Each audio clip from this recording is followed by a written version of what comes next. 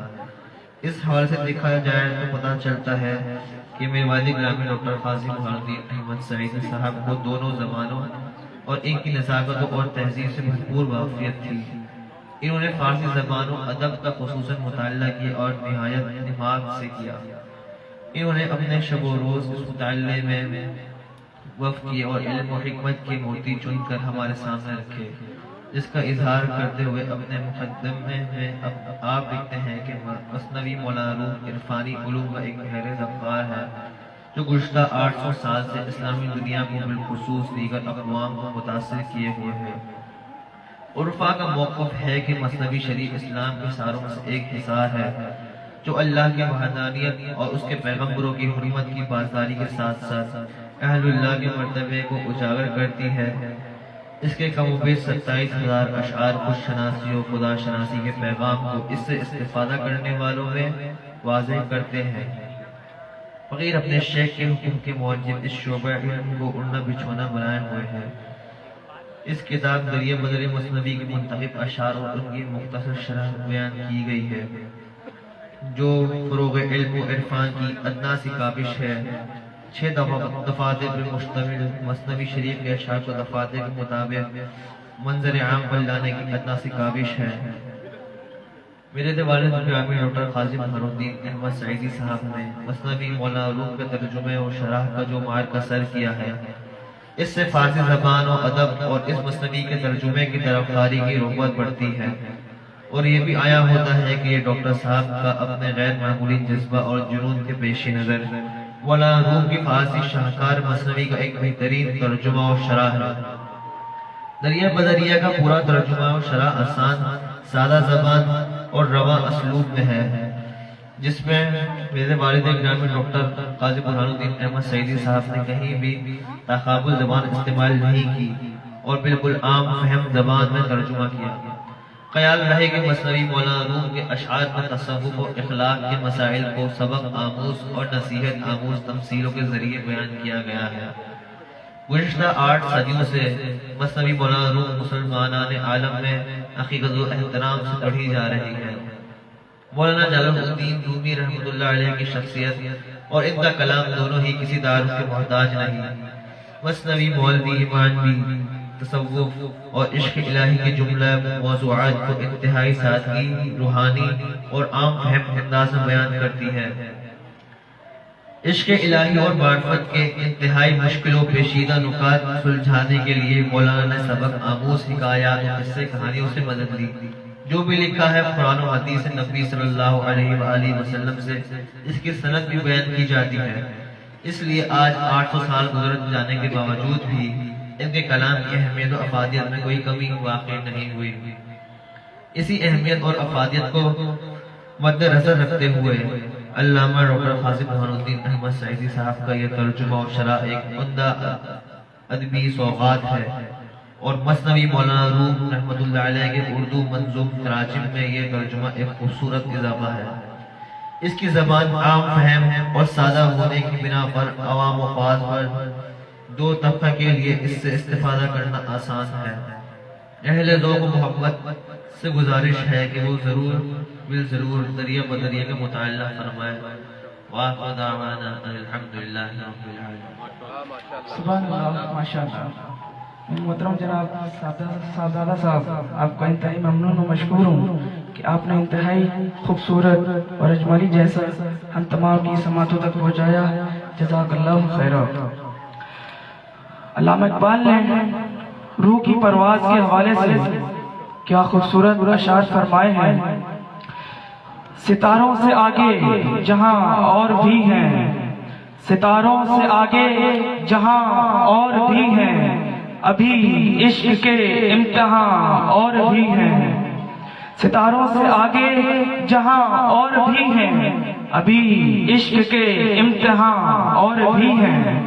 قناعت نہ کر عالم رنگ و بو پر، قناعت نہ کر عالم رنگ و بو پر، چمن اور بھی آشیاں اور بھی ہیں۔ اسی روز و شب میں الجھ کر نہ رہ جا، اسی روز و شب میں الجھ کر نہ رہ جا، کہ تیرے زمان و مکان اور بھی ہیں۔ اسی کے ساتھ مولانا صاحب کی شخصیت اور تعلیمات پر ایک مختصر اجمالی جائزہ پیش کرنے کے لیے دعوت خطاب دینا چاہوں گا محترم جناب آصف کامران چرپی صاحب کو کہ وہ تشریف لائیں اور لوگوں کی معلومات میں گرا قدر اضافہ کریں۔ محترم جناب آصف کامران چرپی صاحب۔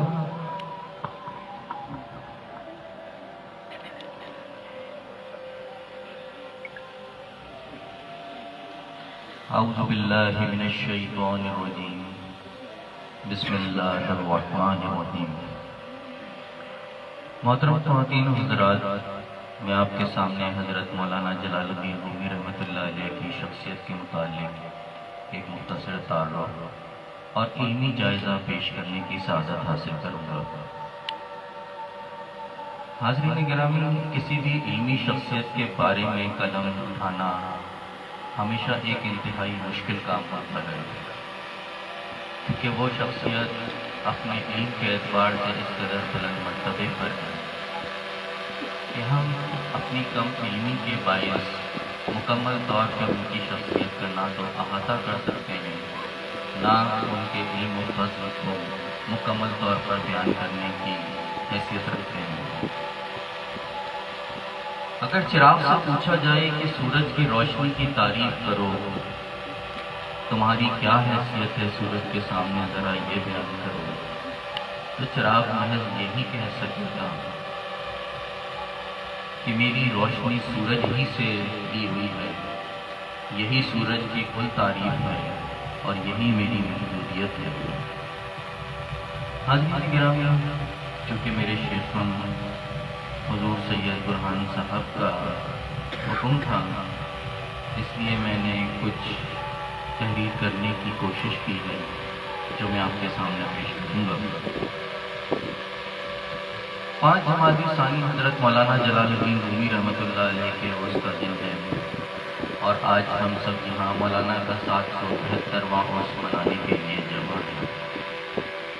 تاریخ اسلام کی وہ عظیم شخصیات جنہوں نے علم و فضل اور زہد و تقویٰ میں کمال حاصل کیا اور امت مسلمہ کے لیے مفید عملی اور روحانی خدمات سر انجام دی،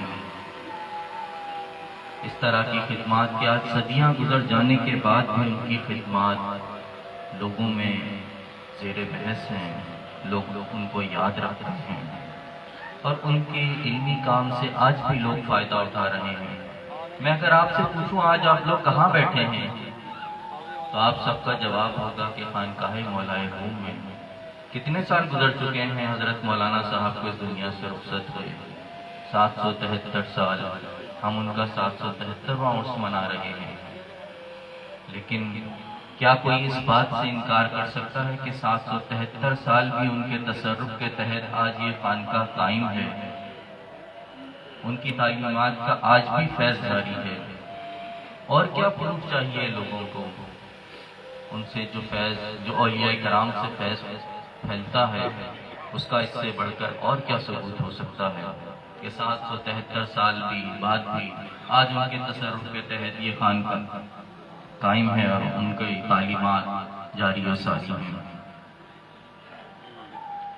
حاضرین گرامی، حضرت مولانا جلال الدین رومی رحمۃ اللہ علیہ 7ویں صدی ہجری میں دنیا میں تشریف لائے۔ یہ دور مسلمانوں کے انحطاط کا دور تھا، مسلمانوں کی اخلاقی حالات بہت ہی پست ہو چکے تھے۔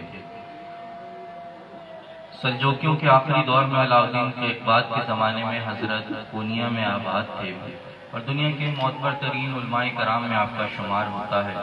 آپ کی ذات مبارک اسلام کے حصاروں میں سے ایک حصار ہے۔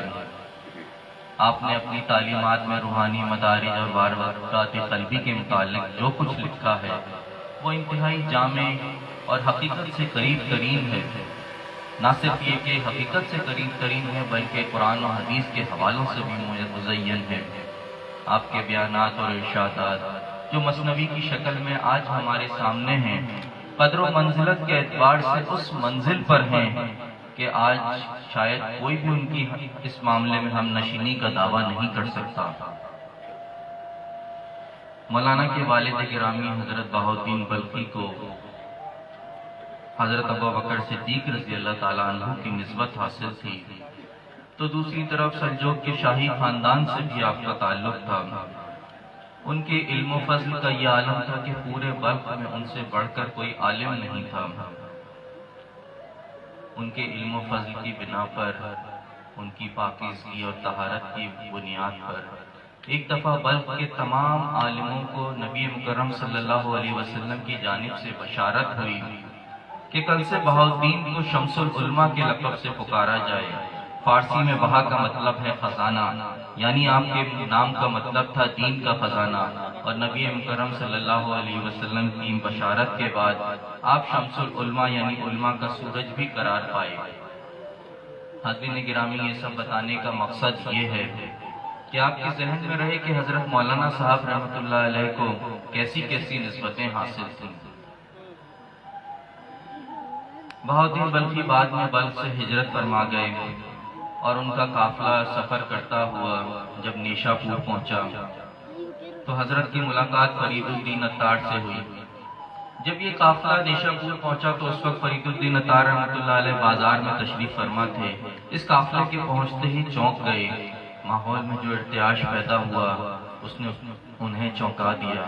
وہ ادھر ادھر دیکھنے لگے۔ حاضرین گرامی، ہر شخصیت اپنا اثر رکھتی ہے۔ جو محسوس کرنے والے ہوتے ہیں وہ اسے محسوس کر لیتے ہیں۔ یہی وجہ ہے کہ جیسے ہی یہ قافلہ نیشاپور کے بازار میں پہنچا، خواجہ فرید الدین عطار رحمۃ اللہ علیہ چونک اٹھے، کیونکہ فضا میں اس وقت جو ارتعاش پیدا ہوا تھا وہ الگ ہی قسم کا تھا، اور وہ سمجھ گئے تھے کہ کوئی انتہائی مقتدر شخصیت اس وقت بازار میں تشریف لائی ہے۔ آپ نے ادھر ادھر نظر گھمائی تو نظر جا کر حضرت بہاؤالدین بلخی رحمۃ اللہ علیہ اور مولانا جلال الدین رومی رحمۃ اللہ علیہ پر جا کر رک گئی۔ حضرت مولانا جلال الدین رومی رحمۃ اللہ علیہ کی عمر اس وقت 6 سال تھی اور آپ اپنے والد گرامی کی انگلی پکڑ کر چل رہے تھے۔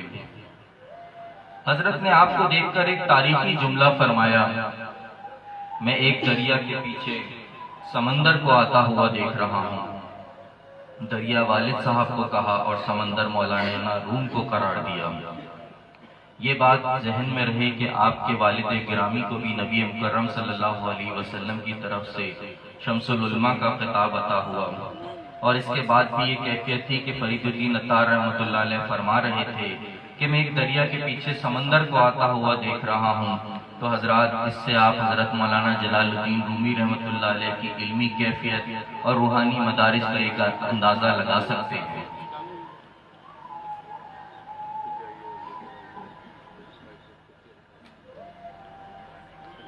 اللہ کے دوستوں کی نظر بہت دور تک دیکھنے کی صلاحیت رکھتی ہے۔ نبی مکرم صلی اللہ علیہ وسلم کا ارشاد گرامی ہے کہ مومن کی فراست سے ڈرو، وہ اللہ کے نور سے دیکھتا ہے۔ فرید الدین عطار رحمۃ اللہ علیہ نے بھی دیکھ لیا کہ یہ چھوٹا سا بچہ جو ابھی اپنے والد کی انگلی پکڑ کر چل رہا ہے، مستقبل میں در حقیقت یہ ولایت کے آسمان کا سورج ہوگا۔ نہ صرف خود روشن ہوگا بلکہ لاکھوں چراغ اس سے روشن ہو جائیں گے۔ آپ نے اپنی کتاب الہی نامہ مولانا روم رحمۃ اللہ علیہ کو تحفے میں دی اور ان کے والد گرامی سے فرمایا کہ اس بچے کا بہت خیال رکھے گا، یہ بہت چمکے گا۔ مولانا کے والد گرامی نے پھر پونیا میں سکونت اختیار کی اور یہیں مولانا جلال الدین رومی رحمۃ اللہ علیہ نے تمام علوم و فنون میں کمال حاصل کیا اور تصرف کے مدارج بھی یہیں طے کیے۔ ابتدائی تربیت آپ نے اپنے والد گرامی اور ان کے بعد ان کے خلیفہ سید برہان الدین محقق رحمۃ اللہ علیہ سے حاصل کی۔ اس کے بعد حضرت شمس تبریز رحمۃ اللہ علیہ سے آپ کو روحانی فیض حاصل ہوا۔ حضرت شمس تبریز رحمۃ اللہ علیہ فرماتے تھے کہ میرے سینے میں تجلیات الہی کا سمندر موجود ہے، مجھے ایسا سینہ چاہیے، مجھے کوئی ایسی زبان چاہیے جو اسے بیان کر سکے۔ اللہ نے ان کی دعا قبول کی اور حضرت مولانا جلال الدین رومی رحمۃ اللہ علیہ کی شکل میں تجلیات الہی کا وہ سمندر حرکت میں آیا اور متعدد کتابوں کی صورت میں، تصنیف کی صورت میں دنیا پر ظاہر ہوا۔ یہ حضرت شمس تبریز رحمۃ اللہ علیہ کی نگاہ عرفان کا ہی فیض تھا کہ مولانا روم رحمۃ اللہ علیہ نے اپنی شورۂ آفاق تصنیف مثنوی مولانا روم پیش کر کے پوری انسانیت پر احسان عظیم کیا۔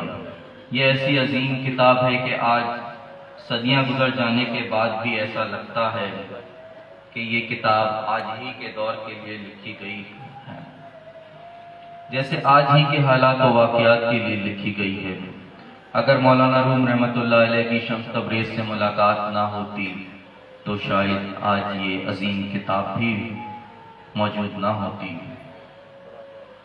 27,000 اشعار پر مشتمل حضرت مولانا روم رحمۃ اللہ علیہ کی مثنوی روحانی اور قلبی کیفیات کی بھرپور ترجمانی کرتی ہے۔ یہ اتنی ہماگیر اور وسعت والی کتاب ہے کہ ہر مکتبہ فکر نے ہر دور میں اس سے استفادہ کیا ہے، ہر ایک اپنی ذہنی سکت کے مطابق اسے سمجھتا ہے، اور یہ کتاب اسلام کی بنیادوں کو مضبوط کرنے والی اور قرآن اور صاحب قرآن کی عظمت کو چار دام عالم میں پھیلانے والی کتاب ہے۔ حضرت مولانا روم رحمۃ اللہ علیہ کی علمی کیفیت کے اعتراف میں علامہ اقبال فرماتے ہیں: منچی گویم وصفاں عالی جناب، منچی گویم وصفاں عالی جناب، نیست پیغمبر بھلے دارت کتاب۔ ان عالی جناب کے کیا اوصاف بیان کروں جو پیغمبر تو نہیں ہیں مگر پھر بھی کتاب رکھتے ہیں۔ یہ انبیاء کی حرمت، ان کی زندگی کے حالات و واقعات، ان کے صبر و ایثار سے لوگوں کو واقف کرانے اور مخالفانہ طرز فکر کے سامنے بند باندھنے والی کتاب ہے۔ مثنوی کی ابتدا اس طرح ہوئی کہ آپ کے خلیفہ حسام الدین چلپی رحمۃ اللہ علیہ نے آپ سے درخواست کی: حضرت کیا ہی اچھا ہو کہ آپ لوگوں کی تربیت کے لیے کوئی کتاب تحریر فرمائیں۔ ہم دوسرے مکاتب فکر کی کتابیں تو پڑھتے ہیں، لیکن اگر آپ لوگوں کی تربیت کے لیے کوئی کتاب تحریر فرمائیں تو بہت ہی اچھا ہوگا۔ مولانا صاحب کی روحانی کیفیت کا یہ عالم تھا کہ آپ نے اسی وقت اپنے دستار مبارک سے ایک کاغذ نکال کر انہیں دیا جس پر مثنوی کے پہلے 18 اشعار تحریر تھے۔ مولانا صاحب فرمانے لگے کہ جس وقت آپ کے دل میں یہ خیال آ رہا تھا اور آپ یہ سوچ رہے تھے، اسی وقت اللہ مجھ پر مثنوی کے یہ اشعار القا کر رہا تھا۔ مثنوی کے پہلے کچھ اشعار: بشنو ازنے چوں حکایت می کند، بشنو ازنے چوں حکایت می کند، وز جدائی ہا شکایت می کند، کز نیستاں تامرا ببریدہ ان، از نفیرم مرد و زن نالیدہ ان، سینہ خواہم شرح شرح از فراق، تا بگویم شرح درد اشتیاق، ہر کسے کو دور ماند از اصل خویش، باز جوید روزگار وصل خویش۔ مثنوی کی ابتدا انسان کی اس دنیا میں آمد کے ساتھ ہی ہوتی ہے، اور پھر وہ درجہ بر درجہ ترقی کرتے ہوئے عرفان کی منزلوں پر فائز ہوتا ہے۔ بانسری کی مثال سے حضرت مولانا جلال الدین رومی رحمۃ اللہ علیہ سمجھاتے ہیں کہ بانسری کیا ہے؟ بانسری تو در حقیقت انسان کا وجود ہے، اور جو اس میں پھونک ہے وہ اللہ کا امر ہے، روح ہے۔ جس طرح بانسری جنگل سے کٹنے کے بعد جنگل کے فراق میں بے قرار ہے، اسی طرح انسان کی روح بھی ہر لمحے اپنے خالق کے فراق میں بے قرار ہے۔ جب سے انسان دنیا میں آیا ہے، انسان کی روح اس کے اندر ایک تڑپ ہے، وہ ہر لمحے اپنے خالق سے، اپنے مالک سے ملنا چاہتی ہے، اور جیسے ہی نفس کا پردہ ہٹتا ہے عشق کی تکمیل ہو جاتی ہے اور روح کو قرار آ جاتا ہے۔ حاضرین گرامی، مثنوی ایک منفرد انداز تحریر ہے جو عرفانی اور آفاقی ذہن کے ساتھ لکھی گئی ہے۔ اس میں کائنات عالم میں ظہور پذیر ہونے والے واقعات، انبیاء اور اولیاء کرام کی حیات سے اخذ کردہ حالات زندگی، سبق آموز حکایتیں اور قرآن و حدیث کے حوالہ جات سے حقیقی فکر کے بے شمار اسرار و رموز کو بیان کیا گیا ہے۔ مثالوں سے بات کو سمجھنا آسان ہو جاتا ہے اور دقیق قسم کے نکات بھی ہر ایک کی سمجھ میں آ جاتے ہیں۔ قرآن کا بھی یہی اسلوب ہے۔ اللہ تعالیٰ نے لوگوں کے سمجھنے کے لیے مختلف قوموں کے حالات و واقعات قرآن میں بیان فرمائے ہیں، اور یہی اسلوب مثنوی میں بھی اختیار کیا گیا ہے، جس کی وجہ سے یہ تحریر انتہائی منفرد اور جامع ہے۔ فطرت انسانی میں تغیر نہیں ہے، انسان ازل سے لے کر آج تک ایک ہی فطرت پر کاربند ہے، اور چونکہ مثنوی انسان کی فطرت کے عمیق گوشوں اور نظام کائنات میں کام کرنے والے فطرت کے اصولوں کو عیاں کرتی ہے، اس لیے اس میں بیان کردہ حقائق ہر زمانے میں اور ہر تغیر میں نافذ العمل رہتے ہیں، اور یہ ہر دور میں لوگوں کو یکساں متاثر کرتی ہے۔ حضرت مولانا روم رحمۃ اللہ علیہ نے اس میں انفرادی اور اجتماعی اخلاق و کردار کو سنوارنے کے لیے نصیحتیں کی ہیں۔ وہ معاشرتی اصلاح کے لیے بڑا سرمایہ ہے، مثنوی اور ایسے جواہر بے بہا سے معمور ہے۔ حضرت کی دیگر کتابوں میں فیا مافیا اور دیوان شمس تبریز آپ کی بہت ہی مشہور تصانیف ہیں، جن میں سب سے زیادہ شہرت مثنوی کو ہی حاصل ہوئی، جو مثنوی مولائے روم کے نام سے بھی مشہور ہے۔ اس کی 6 جلدیں یعنی 6 دفاتر ہیں اور 27,000 اشعار پر مشتمل یہ کتاب ہے۔ حضرت کی وجہ شہرت بھی یہی کتاب بنی۔ خود مولانا روم رحمۃ اللہ علیہ نے اس کے متعلق فرمایا ہے کہ میں نے اس میں قرآن کا خلاصہ اور نچوڑ بیان کر دیا ہے۔ آپ لکھتے ہیں، ماز قرآن مغز را برداشتیم، اوسترا بحر خزاں بگذاشتیم۔ میں نے اس میں قرآن کا مغز نکال کر پیش کر دیا ہے۔ حاضرین گرامی، فیا مافیا مولانا کی فارسی نثر میں لکھی ہوئی کتاب ہے، جو 72 مقالات پر مشتمل ہے، اور 7ویں صدی ہجری میں فارسی ادب کی یہ شاہکار کتاب تصور کی جاتی تھی۔ اس کتاب کے دیگر زبانوں میں بھی تراجم ہو چکے ہیں۔ دیوان شمس تبریز، جسے دیوان کبیر کے نام سے بھی جانا جاتا ہے، مولانا روم رحمۃ اللہ علیہ کا 30,000 اشعار پر مشتمل شعری مجموعہ ہے، جسے مولانا نے اپنے شیخ کامل حضرت شمس تبریز رحمۃ اللہ علیہ کی عقیدت میں ان سے منسوب کیا۔ حاضرین گرامی، یہ تو مولانا صاحب کی تصانیف تھیں، لیکن آپ کی خدمات صرف کتابوں کی تصانیف تک ہی محدود نہیں رہیں، بلکہ آپ ایک باعمل صوفی بزرگ بھی ہیں۔ پونیا میں اس دور میں آپ کی بہت بڑی خانقاہ تھی، جہاں آپ کے شاگردوں کی تعداد ہزاروں میں تھی۔ انہیں علوم ظاہری اور علوم باطنی کی تعلیم دی جاتی تھی۔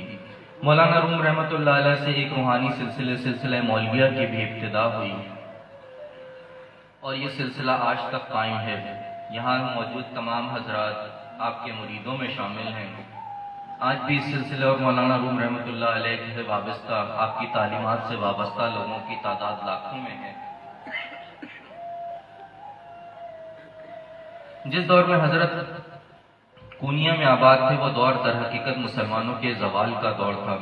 ایک طرف صلیبی جنگوں کا آغاز ہو چکا تھا، تو دوسری طرف منگولوں کے ظالمانہ حملوں سے تباہی کے مناظر ہر طرف پھیلے ہوئے تھے۔ ان واقعات کے نتیجے میں بے شمار علماء قتل کر دیے گئے، کتب خانے اجاڑ دیے گئے۔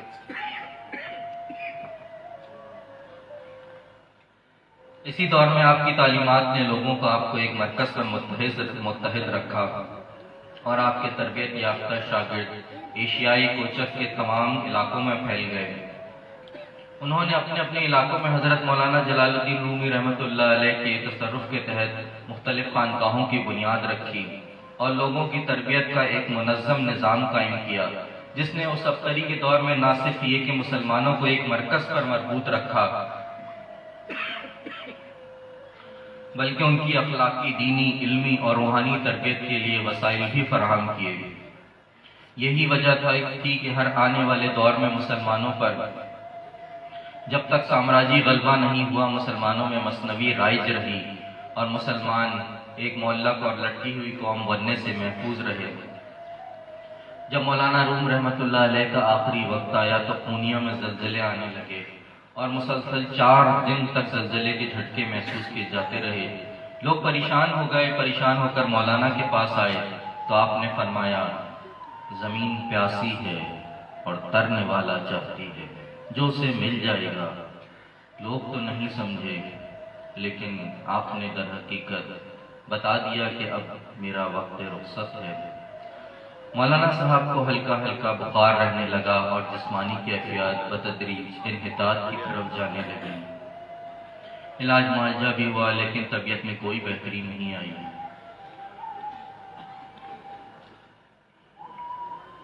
شیخ محی الدین ابن عربی کے خلیفہ تشریف لائے اور آپ کی صحت یابی کے لیے دعا کی۔ مولانا فرمانے لگے کہ یہ شفا یابی آپ ہی کو مبارک ہو۔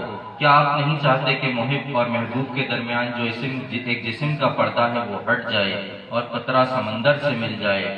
لوگوں نے یا سلاموں کا وٹ شروع کر دیا۔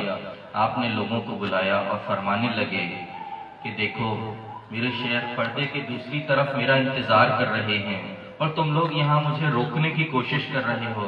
بہتر یہ ہے کہ اب مجھے جانے دو۔ اس طرح 5 جمادی الثانی کو مولانا روم رحمۃ اللہ علیہ کا وصال ہوا اور قطرہ سمندر سے مل گیا، نور نور میں شامل ہو گیا۔ حاضرین گرامی، آپ کی تعلیمات کی اس قدر وسعت تھی اور آپ کے ہاں اس قدر وسعت پائی جاتی ہے کہ آپ کے جنازے میں مسلمانوں کے ساتھ ساتھ یہودی اور عیسائی بھی شامل تھے۔ جب ان سے پوچھا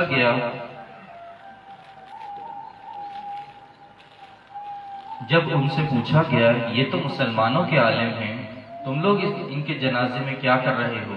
تو وہ فرمانے لگے کہ یہ تمہارے لیے نبی کریم صلی اللہ علیہ وسلم کے نائب ہیں، لیکن ہمارے لیے تو عیسیٰ اور موسیٰ کے بھی نائب ہیں۔ یہ حضرت مولانا جلال الدین رومی رحمۃ اللہ علیہ کی تعلیمات کی وسعت ہے کہ یہودی اور عیسائی بھی آپ کو اپنے انبیاء کے نائب سمجھتے تھے۔ حضرت مولانا جلال الدین رومی رحمۃ اللہ علیہ نے اپنی آخری وصیت یہ فرمائی کہ میں تم کو وصیت کرتا ہوں کہ اللہ سے ظاہر و باطن میں ڈرتے رہو، کم کھاؤ، کم سو، گناہ کرنا چھوڑ دو، رات کو قیام کرو اور خواہشات ترک کر دو، لوگوں کا ظلم برداشت کرو اور بزرگوں کی صحبت میں رہو۔ بہتر شخص وہ ہے جو لوگوں کو فائدہ پہنچائے، اور بہتر کلام وہ ہے جو تھوڑا اور بامانی ہو۔ حاضرین گرامی، کچھ عرصے پہلے تک مثنوی مسلمانان عالم میں سب سے زیادہ پڑھی جانے والی کتاب تھی، لیکن پھر ایک مخصوص فکر کے تحت پوری دنیا میں ایسے تعلیمی نظام کو فروغ دیا گیا جس کا مقصد محض ظاہرداری کی تکمیل ہی رہ گیا، اور روح حیوانی میں زندگی گزارنے کو ہی زندگی کا مقصد قرار دے دیا گیا، جبکہ تاریخ انسانی کوئی ایک مثال بھی ایسی نہیں پیش کر سکتی کہ روح حیوانی میں رہنے والی کسی مخلوق کو اللہ کا عرفان حاصل ہوا ہو۔ اسی طرح روح حیوانی میں رہنے والے کسی انسان کو بھی اللہ کا عرفان اس وقت تک حاصل نہیں ہو سکتا جب تک وہ روح حیوانی سے نکلنے کی جد و جہد نہ کرے۔ حاضرین گرامی، یہ انتہائی افسوس کا مقام ہے کہ ہمارے لیے یہ صرف محض اسلاف کے تذکرے ہی بن کر رہ گئے ہیں۔ ہم سنتے تو ہیں یہ سب، لیکن ہمارے اندر اصلاح کا کوئی جذبہ پیدا نہیں ہوتا۔ بتانے والے بتاتے رہتے ہیں اور بتا کر چلے گئے، لیکن ہمارے اندر کوئی تبدیلی نہیں آ رہی، اور یہ محض محفلوں میں سنانے جانے والے قصے ہی بن کر رہ گئے ہیں۔ کوئی اس حقیقت کو سمجھنے کے لیے تیار ہی نہیں کہ یہ محض قصے نہیں ہیں، یہ وہ علوم ہیں جو اللہ نے انبیاء علیہ السلام کو عطا کیے اور انہوں نے اپنے ماننے والوں کو سکھائے۔ بظاہر لوگوں نے بے فکری اور آسانی کا راستہ اختیار کر لیا ہے، لیکن در حقیقت جس کو بے فکری اور آسانی کا راستہ سمجھا جا رہا ہے وہی تنگی اور پریشانی کا راستہ ہے۔ یہ ہر ایک کے لیے دعوت فکر ہے کہ وہ حقیقی فکر کو اپنائے، حقیقی سوچ کو اپنائے اور وہ راستہ اپنائے جو انبیاء اور اولیاء کرام کا راستہ ہے۔ در حقیقت اسی راستے پہ چل کر اس آسانی اور کشادگی میسر آئے گی۔ حضرت مولانا روم رحمۃ اللہ علیہ فرماتے ہیں، آدمی دید است باقی پوست است، دید آباشد کے دید دوست است۔ آدمی اصل میں نظر ہے، باقی تو سب کھال اور چھلکا ہی ہے۔ نظر کھلنی چاہیے کیونکہ نظر کا کھلنا ہی دوست کا دیدار ہونا ہے۔ وآخر دعوانا ان الحمدللہ رب العالمین۔ حاضرین گرامی، آپ سب کا بہت شکریہ۔ آج کی ہماری محفل نعت اختتام کو پہنچتی ہے۔ اللہ تعالیٰ کے حضور دعا گو ہیں کہ آج جو کچھ ہدیہ نعت پیش کیا گیا، نبی کریم صلی اللہ علیہ وسلم کی بارگاہ میں ان کی مدح سرائی کی گئی، درود شریف اور استغفار کا ورد کیا گیا، اس میں کمی بیشی غلطی گستاخی کو معاف فرماتے ہوئے اللہ تعالیٰ ان تمام اعمال کو اپنی بارگاہ میں شرف قبولیت عطا کرے۔ اور جو سعادت آج ہمیں حاصل ہے، اللہ تعالیٰ ہمیں بھی اپنی بارگاہ میں قبولیت عطا کرے اور ہماری نسلوں میں بھی اس فیض کو جاری کرے، ہمیں اور ہماری نسلوں کو فیض جاری کرنے والا بنائے۔ آمین برحمتک یا ارحم الراحمین والحمدللہ رب العالمین۔ حاضرین گرامی، اب صلاۃ عشاء کا وقت ہو گیا ہے۔ آپ تمام حضرات جو وضو کرنا چاہیں وہ وضو کر کے تشریف لے آئیں، اور باقی حضرات صلاۃ کے لیے صفیں قائم کر لیں۔ صلاۃ کے بعد انشاءاللہ رقص درویش ہوگا، اور اس کے بعد دعا اور سلام کے اوپر یہ محفل، آج کی ہماری یہ محفل اختتام پذیر ہوگی۔ جزاک اللہ۔